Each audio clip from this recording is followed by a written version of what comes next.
আজ আপনাদের সাথে এমন একটা রেসিপি শেয়ার করতে যাচ্ছি যেটা আপনারা যদি বাসায় না বানান, বাসায় না দেখেন তাহলে কখনোই বুঝতে পারবেন না এত মজাদার রেসিপি কখনো করেছেন কিনা। আসলে ডিম ভাজি সবাই পছন্দ করেন, তো ডিম ভাজি নানাভাবে করা যায়। ডিমের কত প্রকারের কারি আছে সেটা তো ইউটিউব এবং পেজে ঢুকলেই বোঝা যায়, কতভাবে কত কিছু করা যায়। আর আমি আজকে যেভাবে করলাম এটা যদি আপনারা না দেখেন অবশ্যই মিস করে যাবেন। মিস না করার জন্য আপনারা অবশ্যই পুরো ভিডিওটি দেখবেন না টেনে। কীভাবে করলাম, কতভাবে করলাম সেটা আপনারা না টেনে যদি দেখেন তাহলে বুঝতে পারবেন যে আজকে আমি কীভাবে ডিম ভাজিটা করেছি, কত সহজে নতুনভাবে, নতুন স্টাইলে। তাহলে চলুন কিভাবে করলাম দেখি। এই যে ইস্ত্রি আমরা কি কাজে ব্যবহার করি? জামা কাপড় ইস্ত্রি করার কাজে তো ব্যবহার করি। এখন সেই ইস্ত্রি দিয়ে যদি আমরা ডিম ভাজি করি তাহলে কেমন হবে বলুন তো একটু। তো আপনারা অবশ্যই ভিডিওটা টানবেন না। আমি প্রথমে দেখেন ইস্ত্রিটা প্রথমে যেটা করলাম, আমি প্লাগের সাথে আটকে রেখে দিলাম। এটা গরম হতে হবে, ভালোভাবে গরম হতে হবে, কিন্তু টাচ করে তো আপনাদের দেখাতে পারবো না, কারণ গরম হয়ে গেলে যদি টাচ করে দেখে আমার হাতটাই তো পুড়ে যাবে। এই যে দেখতেই পাচ্ছেন এটা একদম গরম হয়ে গেছে, অনেক গরম। এখন এই ইস্ত্রিটা আমি কিসের উপরে বসাবো, কারণ হাতে রেখে তো কীভাবে কী করবো। তো প্রথমে একটা বলের উপরে বসালাম। তো বসাই আমি একটা ছোট্ট একটা ফ্রাই প্যান দিয়ে দিলাম, এই যে ছোটো যেগুলোতে আমরা সাধারণত প্যানকেক করে থাকি। দিয়ে আমি একটু তেল দিয়ে দিলাম, একটু বেশি করে দিলাম, কারণ ইস্ত্রিটা এত গরম আপনাদেরকে বুঝাইতে পারবো না। আমি চিন্তা করলাম আইডিয়াটা আসলে শেয়ার করলে আপনাদের সাথে কেমন হয়, কারণ জামা কাপড় ইস্ত্রি করতে করতে করতে করতে দেখা যায় টায়ার্ড হয়ে যায়, আর ইচ্ছে করে না রান্নাঘরে যেতে। রান্নাঘরে গিয়ে একেবারে কালো কালো হয়ে যাচ্ছি সবাই, আর ইউটিউব করতে করতে ভিডিও করতে করতে তো সবার অবস্থা খারাপ। তাই আমি চিন্তা করলাম যে একটা কাজ করি, আজকে আমি রান্না করব না, রান্নাঘরে যাব না, কিন্তু খিদেও লেগেছে, খেতে হবে। জামা কাপড় ইস্ত্রি করতে করতে অলরেডি টায়ার্ড হয়ে গিয়েছে। তাই আমি কি করলাম, ইস্ত্রিটা যে দেখেন গরম করতে দিয়ে একটা বড় বড় বলের মধ্যে বসায় রাখলাম, রেখে এদিকে আমি 2টা ডিম নিয়ে নিলাম। একটা ডিম খেলে ভালো লাগবে না, কারণ বড় মানুষ, আমি অ্যাডাল্টদের কি একটা ডিম খেলে চলে, আর 2টা ডিম খাওয়া তো ভালো, শরীরের জন্য অনেক ভালো। তারপরে দেখেন এর মধ্যে আমি দেখতেছি যে তেলটা আদৌ গরম হয়েছে কিনা, কতটুকু গরম হয়েছে সেটা এখন আমি দেখে নিব। হাত উপরের দিকে দিলেই আপনারা বুঝতে পারবেন যে কতটুকু গরম হয়েছে। তো এটা গরম ভাবটা আসতেছিল, তখন আমি আস্তে করে দেখেন ডিমগুলা দিয়ে দিচ্ছি। যে এই যে দেখছেন ইস্ত্রিটা যে কতটুকু গরম হয়েছে সেটা আপনারা যদি না বানান এভাবে তাহলে বুঝতে পারবেন না। তবে ফ্রাই প্যানটা একটু পাতলা থেকে নেবেন। আর আমি এটা পাতিলের উপর একটা বড় বলের উপর বসিয়েছিলাম ফ্রাই প্যানটা, কিন্তু এটা নড়াচড়া করতেছিল। তাই আমি হাতের কাছে একটা বক্স ছিল, বক্সের উপরে বসাই দিলাম। একটু আগে ডেলিভারিটা এসেছে অ্যামাজন থেকে, সেই ডেলিভারি বক্সের উপর আমি ইস্ত্রিটা বসিয়ে রেখেছি। দেখলাম যে এটা নড়চড় করে না, এভাবে আমি গরম রেখে দিলাম ফ্রাই প্যানটা। আর এদিকে তো যে কি বলে ইলেকট্রিক থেকে হিট হচ্ছে আপনার ইয়াটা, কি বলবো, ইস্ত্রিটা।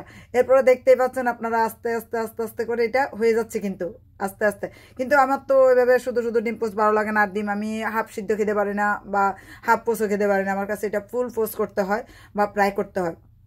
আর ডিম আমার এমনিতে ভালো লাগে না। এখানে অনেকে দেখা যায় ডিমের মধ্যে হালকা একটু লবণ অথবা একটু গোলমরিচের গুঁড়া দিয়ে খেয়ে ফেলে, আমি কিন্তু সেটা পছন্দ করি না। যে দেখেন এটা কতক্ষণ রাখলাম, 2 থেকে 3 মিনিট রেখে দিলাম, আমি কিন্তু নড়চড় করতেছি না, রেখে দিলাম ওইভাবে। দেখেন কতটুকু হয়ে যাচ্ছে, আপনারা বুঝতে পারতেছেন যে এটা কতটুকু পারফেক্টলি হচ্ছে। এখন এই ইস্ত্রির উপর আমি কি করতেছি দেখেন, সাধারণত আমরা কি করি ডিম ভাজি খাওয়ার জন্য পেঁয়াজ, কাঁচামরিচ, ধনেপাতা দিয়ে দিই। যেহেতু আমি আজকে এক্সপেরিমেন্ট করতেছি তাই আমি যেটা করতেছি পেঁয়াজ দিচ্ছি না। পেঁয়াজ যদি সিদ্ধ না হয় তাহলে তো খেতে ভালো লাগবে না ডিমের মধ্যে, তাই না, কসকস করবে। তাই আমি যেটা করলাম সেটা হলো একটা কাঁচামরিচ দিয়ে দিলাম। আমি হলাম মরিচ খোর, কাঁচামরিচ আর আমার কিছুতেই ভালো লাগে না। কাঁচামরিচ, শুকনো মরিচ যা পাই তাই আমি খাই। আমি চার সাথে মরিচ খেতে পারি, মরিচ আমার এত ভালো লাগে। তারপরে দিয়ে দিলাম আমার ক্ষেতের একটু যে ধনিয়া পাতা, আমি দিয়ে দিচ্ছি। এটা দেখতে মনে হচ্ছে ডিলের মতো, আসলে এটা ডিল না, এটা হচ্ছে ধনিয়া পাতা। আপনারা না খেলে এটা কখনোই বুঝতে পারবেন না এই ধনিয়া পাতাটা আসলে কতটুকু মজাদার, কারণ ক্ষেতের ধনিয়া পাতা তো গ্রান অসাধারণ। বাজার থেকে কিনতে গেলে এটার দাম কিন্তু অন্যান্য ধনিয়া পাতা থেকে ডাবল হয়। যাক, এটা আমি আপনাদেরকে দেখিয়ে দিচ্ছি। এরপরে দেখেন আমি বসিয়ে রাখলাম, আমরা মনে করলেন কি পুড়ে যাচ্ছে নাকি, না পুড়ে যাচ্ছে না, কারণ আমি তেলটা বেশি দিয়েছিলাম। আপনারা দেখেছেন, অনেকে হয়তো বলতে পারেন আয় হায় রে, উনি এই দ্রব্যমূল্যের বৃদ্ধিতে এত দাম তেলের, তারপরে উনি কেন এত তেল দিয়ে দিল, সেটা আপনারা চিন্তা করতেছিলেন।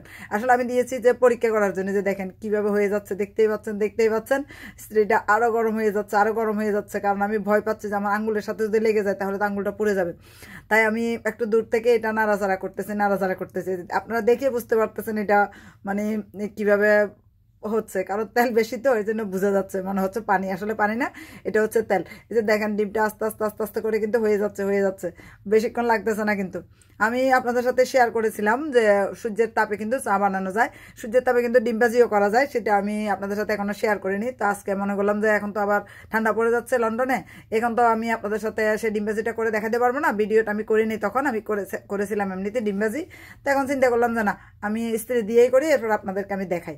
তারপরে কি করলাম দেখেন, উপর থেকে একটু লবণও দিয়ে দিয়েছি, একটু গোলমরিচের গুঁড়া দিয়েছি, আর একদম ক্রাশ যেটা মরিচ ভাঙ্গা ওটা দিয়ে দিয়েছি। ঝাল ঝাল করে খাবো আজকে, কারণ খুব মজা লাগতেছে, নতুন একটা রেসিপি। আবার চিন্তা করতেছে নিচে লেগে যাচ্ছে কিনা, না লেগে যাচ্ছে না। না লাগার কারণটা হচ্ছে তেল বেশি, যে দেখতে পাচ্ছেন না লাগার কারণ হচ্ছে তেল বেশি। একটু নাড়াচাড়া করে আমি যেটা করতেছি, ঘুরিয়ে দিচ্ছি, ঘুরিয়ে দিয়ে আমি দেখতেছি যে কুসুমটা সিদ্ধ হয়েছে কিনা। সিদ্ধ হয়ে যাচ্ছে, তার মানে আরেকটু রাখলেই হবে। আর যদি পুড়ে যেত তাহলে নিচে লেগে যেত, যেহেতু একটু ঘুরিয়ে দিলাম তাহলে আপনারা বুঝতে পারছেন এটা নিচে লেগে যায়নি। এরপরে পাশ থেকে দেখেন একটু একটু করে তেল উপর দিয়ে দিচ্ছি। আমি কিন্তু এরপরে আপনাদেরকে মাছ ভাজি দেখাবো একই স্টাইলে, যে হয় কিনা আদৌ। হতেই হবে হবে না কেন, বেশি করে রেখে দিলে অবশ্যই হবে।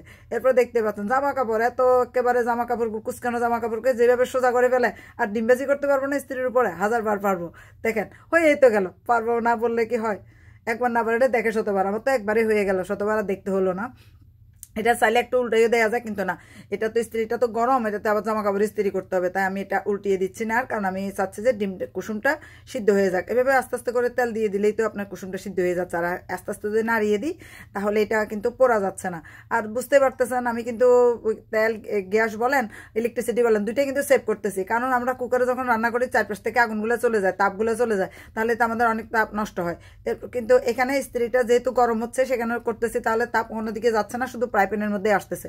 এরপর দেখতে পাচ্ছেন কুসুমটা অলমোস্ট সিদ্ধ হয়ে গেছেন। তাহলে আমি সেটা আপনাদেরকে কেটে দেখাবো কিভাবে এটা আসলে করেছি বা সিদ্ধ হয়েছে কিনা। অনেকে আবার শুধু ডিম পোস্ট খেতেই পছন্দ করেন, তাদের জন্য টাইম কম লাগবে। আমি যেহেতু এটার মধ্যে একেবারে মরিচ, কাঁচামরিচ, ধনিয়া পাতা, একেবারে মরিচ ভাঙ্গা সবকিছু দিয়েছি, তাহলে তো এটা একটু সময় নিতেই হবে, কুসুমটা আমি সিদ্ধ করবো বলে কথা। এরপরে দেখেন একদম অলমোস্ট ডান এটা। এই যে দেখতে পাচ্ছেন চারপাশ থেকে একটু পোড়া পোড়া হয়ে যাচ্ছে, কিন্তু পড়ে নাই, একদম দারুণ হয়েছে। যে আপনারা নিজেরাই দেখেন, ইয়েতে দেখেন প্রাইভেটটা কিন্তু পুড়ে যায় নাই। এরপর নামিয়ে নিলাম আমি।